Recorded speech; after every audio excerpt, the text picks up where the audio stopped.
Good morning, everyone. It is time for the Merkle Minute as we are going to be talking some money here and hopefully put a smile on your face. So hopefully you'll have more money in your bank before this is over, Jackie. Well, the thing we love about the Merkle Minute is that we're talking about maybe topics that you're like, okay, here we go. But we're doing it in a way that's going to educate you and get you fired up. So let's talk topic right now. Interest rates. Because this one here is a little confusing because, as a general rule, you figure if you take your money and you're going to invest it and get some kind of a payback on this one here, the longer you invest it, you should be able to get a bigger payback.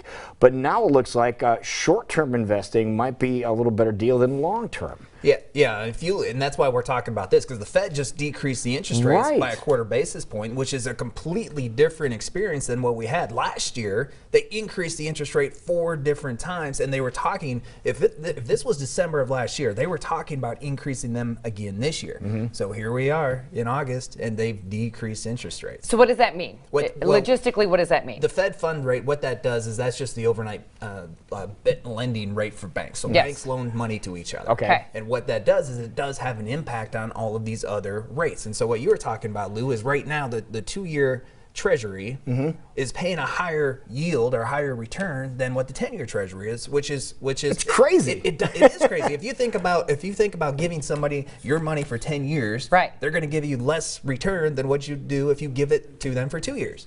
Now that has happened historically. Yeah, it had your head shaking a little bit. And before we went on air, Lou, you're saying you were driving in this morning, they were talking about this recession. Right. That's why we're talking about this topic today, because every time you turn on the news, they're talking about this impending recession. Right. It's going to happen. We know it's going to happen, but you turn on the news and you hear this expert saying it's not going to happen, don't worry about it. You hear this expert saying run for the hills, take all your money, put it in cash, because it's going to happen and you don't want to get caught up in it. So you, the consumer, the investor, is sitting here wondering, what do I do? And what do you do? What do you and do? It's because you have to protect what you work so hard to build up. Because we've had a chance, and thankfully we've had a chance over the past couple of years to build up your nest egg if you played your cards right. Yeah, the last 10, 11 years have been a phenomenal run in the stock market. Well, and it's also one of those, if you remember the last recession, you know what happened, and to many of us, and it wasn't good. So it's like, I don't want that to happen again. So when you hear possible recession around the corner, you do freak, and you want to pull your money and protect it, so to speak. Especially for the people that we work with, because we work with pre-retirees and retirees. Those within 5 to 10 years of retirement are already retired. So when I teach these classes, the passport classes, a lot of times I'll ask how many people feel like there's going to be a recession in the next 4 years. Right. Almost everybody raises their hand. Unfortunately, many of the people we work with are, well, not unfortunately, it's a good thing, they're going to be retired within the next 4 years or already retired. Unfortunately, that recession will probably happen within that time frame. Going back to 2008, there's a lot of people who had to come out of retirement, couldn't retire like they wanted to, or had to postpone retirement because of what happened, and that should not have to happen to pre-retirees and retirees if they do the planning. Okay. And the planning, will the planning at least protect you a little bit from the impact of this recession, which you think it's going to happen? Yeah. Well, yeah, it's going to happen. It's just a matter of when. And a lot of people were saying it was going to happen this year. I don't think it's going to happen. I think it's going to be really volatile for the second half of this year. The market has done extremely well for the first half of this year, but there's a lot of uncertainty, and Wall Street really does not like uncertainty. Right. So as the China tariff talks increase, North Korea, Iran, the domestic political elections of 2020, as we get closer and we have both sides butting heads, that's going to increase uncertainty, which is going to increase volatility in the market. So the second half of this year, probably very volatile. We've seen a little bit of that over the last couple weeks, and then certainly into 2020 could be some volatility. When the recession happens, whether it's next year, the year after, or we're wrong and it happens this year, you just need to make sure that you're ready. We cannot control the market. Nobody can control the market, but you can control how your portfolio reacts to it. I was going to say, what do you mean be ready? What's one thing you could do to be ready for something like this? The biggest takeaway here is understand how much investment risk you're taking in your portfolio. Understand when this recession happens, how your portfolio will react. Are you going to lose 30%? Are you going to lose 20%? Are you going to lose 50% like a lot of people did the last time? Understand how it will react, and make sure you're comfortable with that reaction.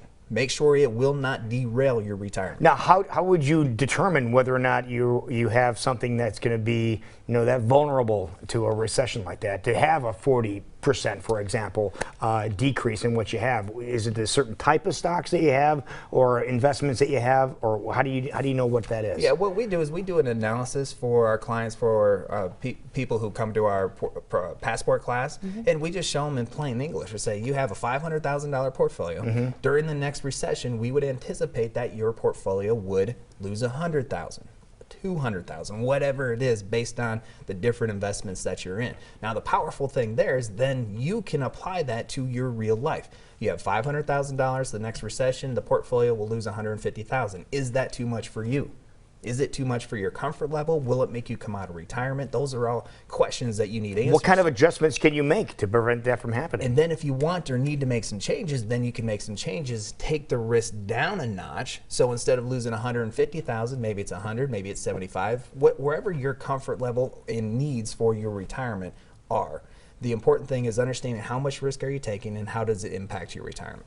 So the money you have now, if you just want to protect what you have, you'd want to go real conservative. Say, okay, I've earned this much now. Let's back it down a little bit so I can protect what I have. Is that what you're saying? Well, that's certainly an element to that. The challenge there, and this is going back to interest rates, the challenge there is where are you going to be conservative and still get a yield or a return potential that's going to accomplish your retirement goals. Okay. What most retirees want is they want to beat inflation, they want to beat taxation, and then they want to grow it a little bit on top of that. So we can hide our money at the banks where it's guaranteed, but then what we're doing is we're safely losing money because we're getting 1% at the bank. Inflation is averaging over the last 10 years 2%. And taxes on top of that, you have to pay taxes on that 1% as well.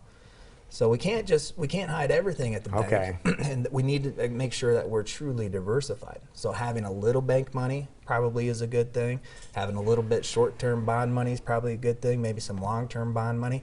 And then our stock money, making sure that we don't have too much stock money for what it is you're trying to accomplish, but then making sure that that is truly diversified amongst all the different asset classes as well.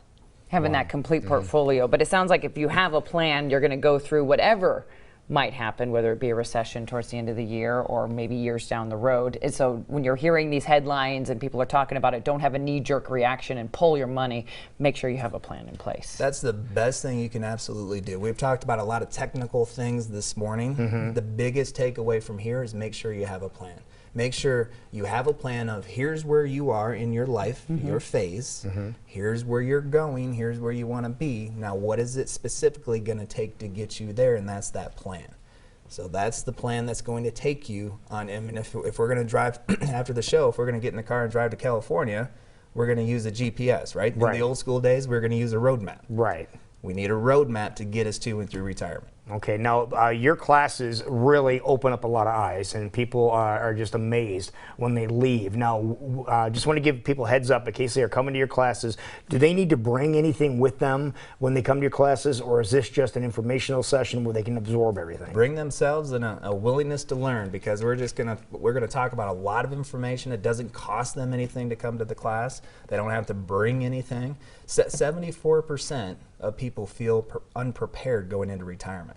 The hardest part about feeling prepared is how do you get started? Right. There's all this different stuff, all these moving parts. How do you get started? The Passport class is an easy way to get started. Absolutely no risk, because it doesn't cost anything.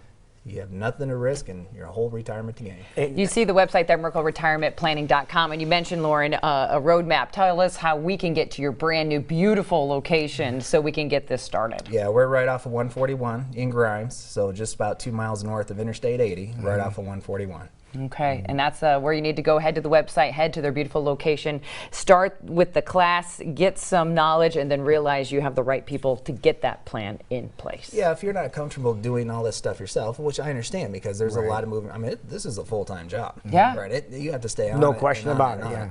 Just make sure that you get somebody on your team that specializes in what phase of your life you're in. So if you're 30 years old, you're still trying to accumulate and working on those things, make sure you have an accumulation specialist on your team. If you're within 5 to 10 years of retiring or already retired, make sure you have a retirement specialist, because there's different things that you're going to need to accomplish to conquer in those different phases. Absolutely. And you are that specialist. We're the retirement specialists. That's right. Thank you, sir. Great job as Great to always. see you.